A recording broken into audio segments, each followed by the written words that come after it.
So that Roth IRA is a huge portion all the time, and people are always asking, should I convert money to the Roth IRA? It's something we do weekly. Yes. We have videos all over YouTube and case studies and examples as well. But the big question that people really should be asking, like on this image here, it is, when is our break-even point in years?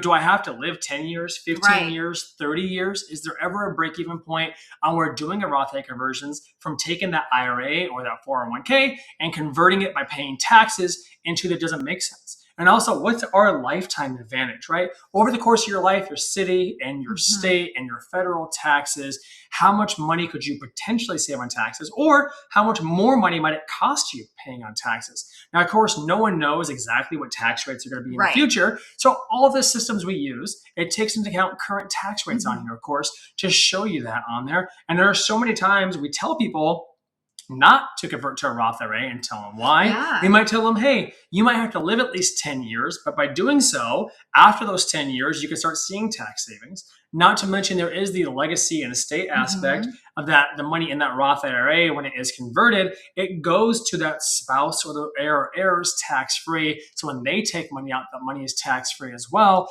But this could cost you tens of thousands of dollars. We've seen some that are even larger with $6 million plus in an IRA, costing them hundreds of thousands of dollars on there as well. So it's so important not to guess and not just assume or wonder, which is why part of our one-time planning process, we go into an in-depth analysis on Roth IRA conversions, several tax impacts. We show you all these here as well. That way you have that clarity and you have that awareness on what is the benefit of doing a Roth IRA conversion. Maybe you're younger too in your 30s and 40s and you wonder why.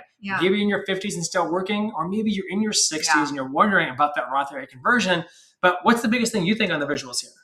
I mean, I love it because you can truly see your break-even point. So when the lines intersect, that's your break-even point. If there's no intersection, then you don't even have one. So again, there are many charts to this and variables to this. And a lot of times there's the human element that has to wonder, that we tell people all the time, is saying, you know what, how does this make you feel?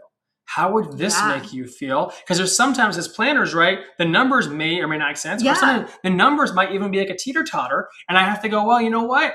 Here's my viewpoint, but you have to now pick what makes sense for you and your spouse, or you and your own self, on how these feelings are, because feelings and your own beliefs do matter, which numbers can't always explain. Yeah.